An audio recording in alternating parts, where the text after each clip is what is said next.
Gonna need a top up for this one. Ow now, brown cow. Ow now, brown cow. Okay, we sound good. Let's roll. Ladies and gentlemen, welcome to Mid-Ice Crisis. How'd you feel about the Olympics? Did you have an experience? Did you have a good time with the Olympics? I sure did, mostly. It was good. It was good until the end, you know? Ending wasn't great, but Canada lost. And I will say this. The good parts of the Olympics was that for once, it actually felt like Canada was united. That was nice. That was nice for a couple of weeks to enjoy that. We weren't arguing over politics or the economy or Canada Day or anything. It was just, we were enjoying some Olympic hockey. And it seems to be the one thing that we still kind of show up for, like we showed up for the Toronto Blue Jays last year. And, we showed up for Canada. We showed up for our boys, and the Americans took it from us. And, hey, that's the world we live in right now. Americans are really, they like to rip stuff from the hands of Canadians. That's kind of the way things are going right now. And, I understand for a lot of Canadians right now, that part really hurts. This thing was literally as close as the game could be. There was no blowout. It wasn't a dominant American victory. If anything, it was a dominant Canadian loss, although I don't personally use that language because you don't dominate and lose. People could say like they controlled the play and blah, blah, blah. We'll get into that. But there was kind of this feeling, and maybe I'll break this down too, but there was this feeling and I felt this dread as I was watching the game. There was this creeping realization that this wasn't ours to win. And it really never was. And I had that feeling as I was watching the gold medal game because it's the Olympics, right? It's not just about hockey in Canada, although that is our identity. This was supposed to be the last scoreboard for Canadians where we actually feel like we're supposed to win because we're not winning anything else right now. And two people are going to say, well, like neither are the Americans. Yeah, I know. Like they're a mess too, but they won this thing. But you look at Canada, like housing's nuts, even though it's coming down. Everything's super expensive. It barely feels like the country is functioning half the time. But hockey's supposed to be our safe place. And that's where we're supposed to feel like this is ours. And even now that feels like it's up for debate. And the Americans aren't scared anymore. And that was kind of the real story of this tournament, is that the Americans are not intimidated by Canada anymore on the ice. They used to show up and play hard, and maybe they'd get the odd upset, like Marc-Andre Fleury'd bat a puck in off of Braden Coburn. The Americans would win. But now they show up, and it felt, at least to me, the whole time like they expected to win, and sure enough, they did. But they felt faster. They felt deeper. They seemed more confident throughout. And this speaks to American arrogance, but they believed that they were better, and in this case, they were. You watch the gold medal game, and obviously they won. It felt like they were, people say, well, they weren't the better team. Well, they won the goddamn game, so they ultimately were. But you look at Canada, and maybe this is just the way Canadians are, but we used to be loose. Like, as a country, we used to be, like, loose and kind of hip, and everybody was pretty chill. And now it just feels like everything in Canada is super tight. We all feel kind of uptight. The players looked uptight. It looked like we were trying not to lose this thing. And the Americans looked like they were trying to win. And they did. And, when Jack Hughes put the puck in the net, you could kind of feel it across Canada that, in every living room, in every bar, on every couch, in every small town in Canada, there was just silence. I was at a cheer competition for my daughter, watching on a small phone, but the place just went silent. There were a lot of people watching, and that it was that slow realization that this game, hockey, it ain't really ours anymore. It ain't really ours anymore. Well, welcome back to Mid-Ice Crisis, the show where we break down the chaos, the cold reality, and the game-changing moments in the hockey world. I'm your host, Josh Cybulski, and in today's episode, obviously, we're going to talk about the Olympics. If you're enjoying the show, please make sure you hit like, subscribe, drop a rating. It really helps us reach people just like you who may enjoy the show. And if you're thirsty, head on over to quenchhydration.ca/second story pod. Get yourself 15% off any of their products. Again, that's quenchhydration/second story or .ca/second story pod. Get yourself 15% off using our promo code second story pod. There's something bigger that Canadians don't really want to admit. And I've seen this in threads and stuff. And it's hard to decipher whether this is one way or the other, but like the rest of the world is caught up to Canada, or we've dropped off. I'm not exactly sure. I have theories on both, and maybe in next week's episode we'll talk about my theory that Canada's kind of dropped off in terms of hockey, but the Americans have really built something, and they've caught up to us. They've got skill, they've got development, they've got confidence. Meanwhile, here, I don't know what we're doing in Canada, but Hockey Canada has clearly been a mess. And hockey in Canada is also quite the mess. You want to put a kid in hockey, it's like minimum 10 to 20 grand if you want them to play at any reasonable level. And then you've got a whole swath of kids who will never get a chance to play because we've priced them out, right?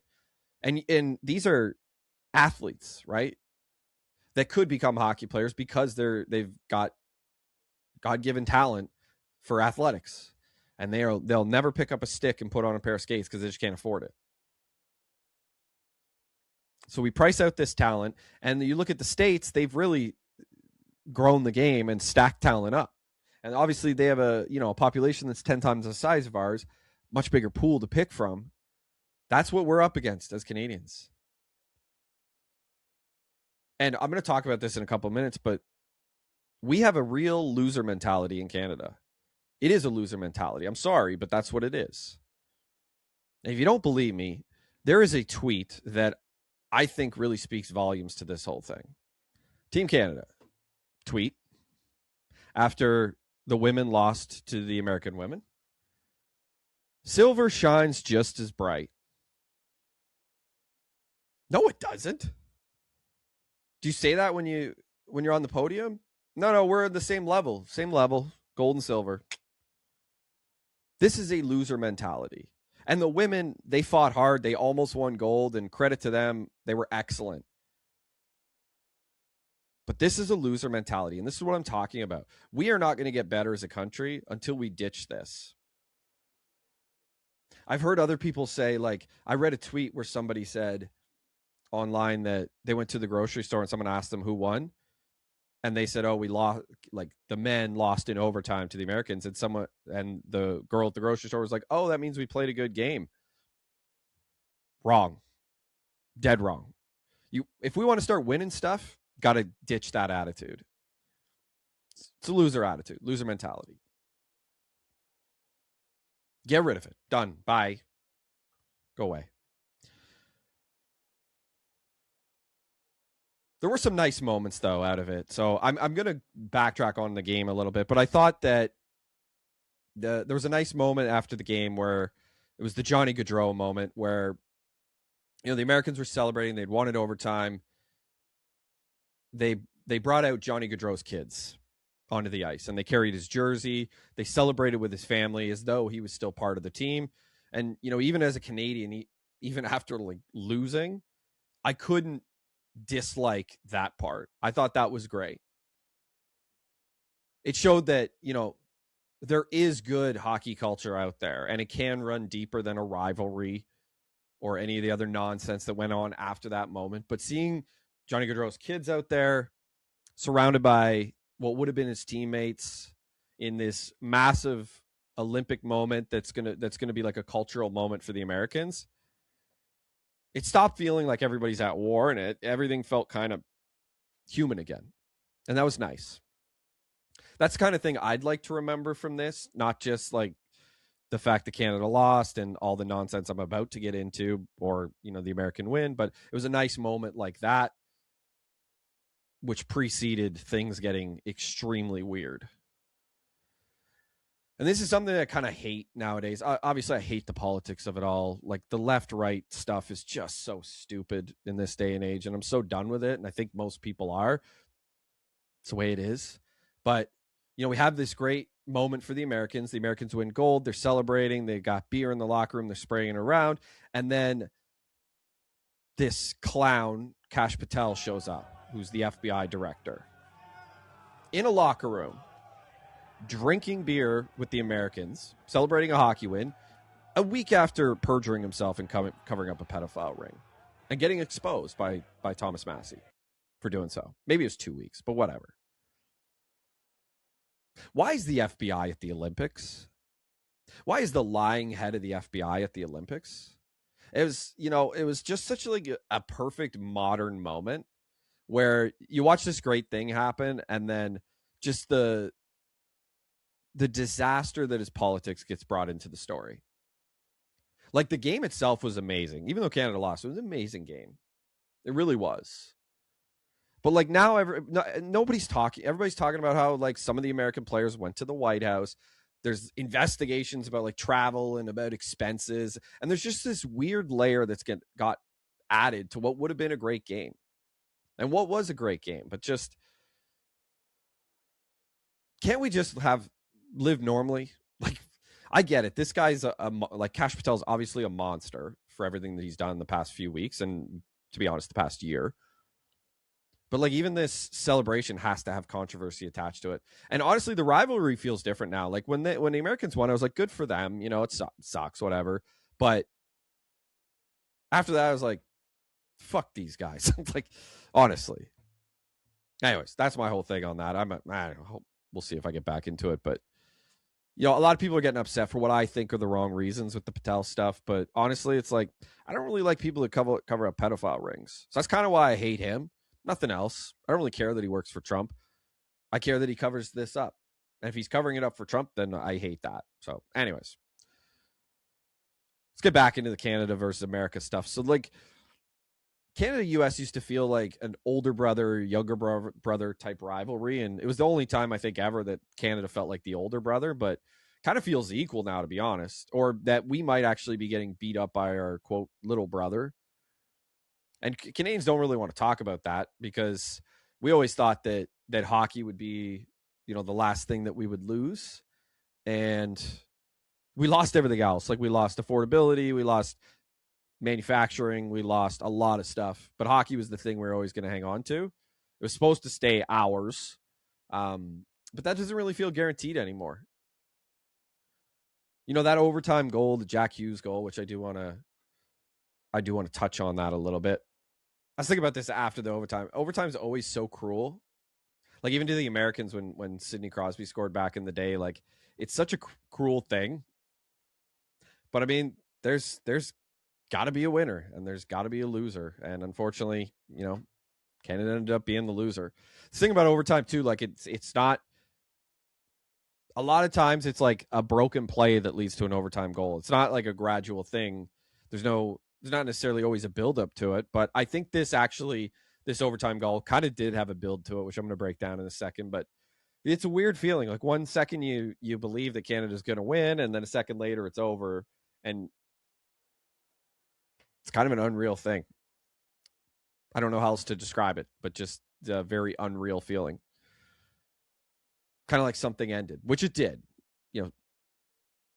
Not Canadian hockey is obviously not the thing that ended, but the illusion that we automatically are the top team or the top country in the world is kind of ending. And look, we've got to fight to get that back. Like, that's it. We got to earn it back. And that's something that I think people need to be prepared for, because we got real competition to take over the top spot. Now I want to go to the actual goal, because I thought this was a bit interesting to watch, and I want to just kind of break it down. I don't want to point blame at people, but I feel like I need to show this a little bit. So this is the goal. This is a fan's camera angle. I thought this was interesting to watch. I'm going to actually play it back a little bit here. So you can see right now we've got Celebrini, McDavid's on the ice still, and here's Marner, right?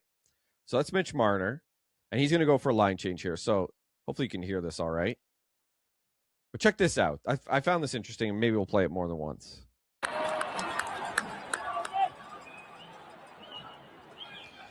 So this is where Marner throws it back to McDavid. Marner's going to grab a line change for Cale Makar. So watch this.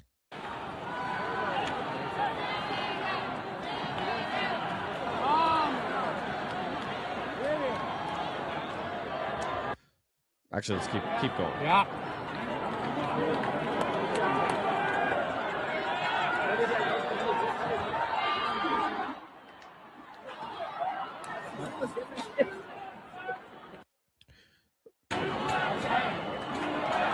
Oh no!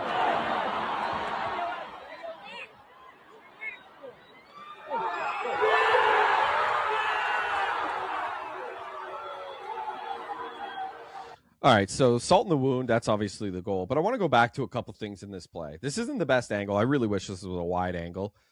Fans, if you're going to tape the game, tape it with a wide angle, please. But just watch this.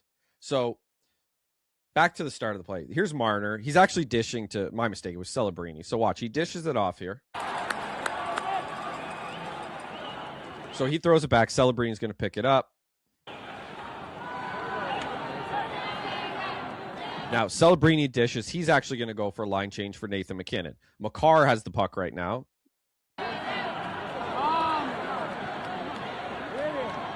Sorry, this is Celebrini. He's going to throw it back to McDavid. So now Celebrini's getting a line change. So you're going to have McDavid here. You've got Makar up front in the top of the picture there, or the middle of the picture. And McKinnon's going to come on. Yeah. There goes McDavid.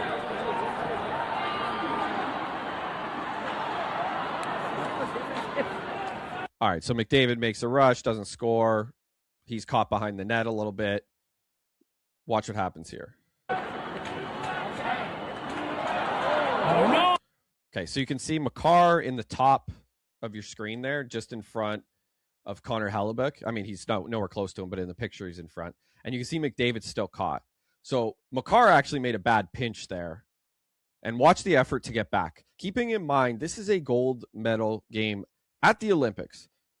This is not an exhibition game. This is it. This is like among the biggest games you'll ever play. Watch Cale Makar, everybody, friend of the show.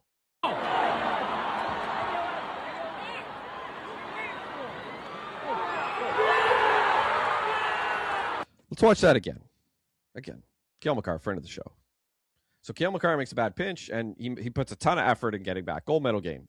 Biggest game of your life. Oh no!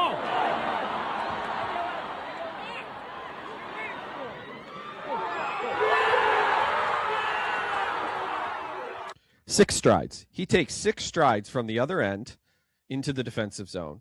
Now, he's the defenseman. Like, he's the defenseman on the ice. I haven't seen anybody talking about that, but like, wow, that's just awful.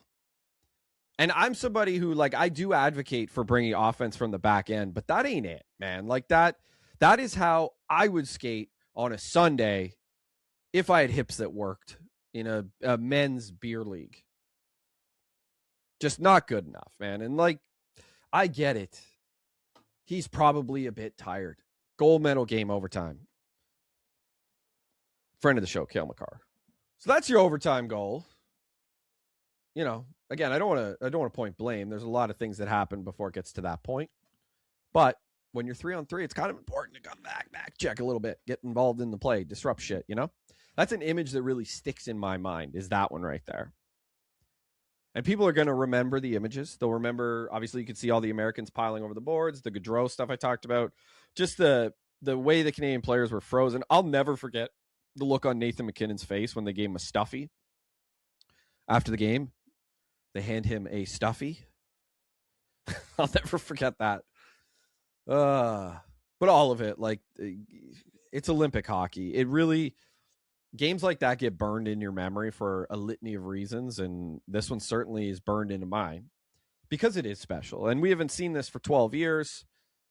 You know, we spent 12 years hearing about it, thinking about it, kind of waiting for that chance to watch it again. And yeah, I mean, it lived up to the hype, but just the ending was not the one Canadians wanted. It is what it is. And, you know, we didn't want to watch that. And we certainly, there's a lot we don't like. And I got to say, like, there's some truths that I think Canadians need to admit that they're not going to like. And again, it goes back to the we don't own hockey anymore. We might still be like the heart of hockey, and we might still love it the most, but the world's caught up to us. And I think, we produce the best players, for the most part, but in terms of depth and stuff like that, we ain't got it. And I'll talk next week about Hockey Canada and the role that I think they play in all of this. But the selection committee, just there was a lot that was left to be desired about the selection of this team. They couldn't score, and you had Connor Bedard, one of the best shooters in the NHL, just hanging on a beach somewhere. Kind of a problem. But what we're up against, like, we are up against a Goliath. Like, I think Canada has become the David, and America may be the Goliath even in hockey, because they've got the population, they've got the money, the infrastructure's there. Now they got the gold. Like, they're on the rise. And I know people are pointing at our roster for 2030, but like, the Americans, they're going to have a lot of guys coming up too. I don't know. Even though we did lose, like, I will talk next week about where I think the issues are in terms of hockey in Canada and things that we need to get back to, get away from, that sort of stuff. But yeah, I mean, I don't want to sound negative coming out of this thing, because there was a lot that was really enjoyable about the Olympic experience. It did deliver what I think people were looking for. There was everything. There was emotion, drama, heartbreak, joy, all of it. The Americans got a moment they've been waiting like 45 years for. And we got a moment that, we got to chew on for 4 years. And we're not going to forget it either. And we got the Johnny Gaudreau stuff, which I thought was great. But one of the things I think Canadians really need to take away from this and need to really understand and embrace, to be perfectly honest, is the fact that between the Blue Jays run last year and the Olympic run this year, there was an ability for Canada to actually feel united and to actually feel like we could be a community again, and we can get along and cheer each other on. And I will say this: there is a subsection of this country that actually enjoyed watching Canada lose, and it's gross. And I think it's really gross. And I'm not going to say what type of people it is, but you probably know. And I think that there's really two sides to that coin. The people who hate Canada, I think they hate Canada, and they're Canadians. They live here. They hate Canada for wildly different reasons, but they both still hate this country. And look, I don't like a lot of the directions that this country's going in. I do worry about the future of this country, but I still love it. And I still think for like most of my life, this was the best country in the world. Maybe not the last half or, dozen or so years, but we can still be united. I do have hope for this country that we can turn things around. But I think the biggest thing that people have to do is admit where our faults lie. When it comes to hockey, like, we got to admit where things have gone wrong. And just the country in general, we got to admit where shit is not working. You cannot there are certain things in this country that are third rails, and people say like, no, it's great. You got to start admitting this stuff doesn't work, or it's going to get worse. And the hockey, for sure, if we don't start admitting what's wrong with our hockey programs and things like that, we ain't getting better. And we're going to be back here in 4 years mad, because other countries are looking at what's not working and they're like, oh shit, like, this doesn't work. And now you can make an argument that the States needs to do this for sure. Culturally, pretty much everything in the States, with the exception of hockey, they need to look at to be like, this isn't working. But their hockey, they're working. Hockey, it's working. But listen, getting back to Canada, we can feel united again. We can be united again with common goals and things like that. And I think hockey can unite us. I do have hope that this heartbreak can lead to better things. And often, the cliche is that it's always darkest before dawn. I think we just got to be really honest with ourselves about this and bite off a big piece of humble pie and understand that, like, We didn't dominate this thing. We're not the dominant hockey power. We need to accept that. We need to figure out, okay, where are we not doing well here? And we got a long wait until the next one. We got 4 years to wait it out. And hopefully we start to make some meaningful change, and not just change to satisfy people or change for the sake of change. Meaningful, difficult, ugly change that actually makes our programs better and makes us get back to that number one spot as the dominant hockey superpower. But this one's going to stick for a while. Maybe it's the dose of medicine that we needed. I sure hope so anyways. But that's my take. Comment down below. What were your thoughts on the Olympics in general? Were there things you liked, didn't like? What do you think hockey in Canada needs to see in order to us get back to where we should be? And of course, you like the show, hit like, hit subscribe, leave a comment, leave a rating. We'd love to hear from you. And of course, head on over to quenchhydration.ca/second story pod. Get yourself 15% off. Our promo code is second story pod. I'm out. Have yourselves a good week. We'll be back next week with a new episode. Cheers, everybody.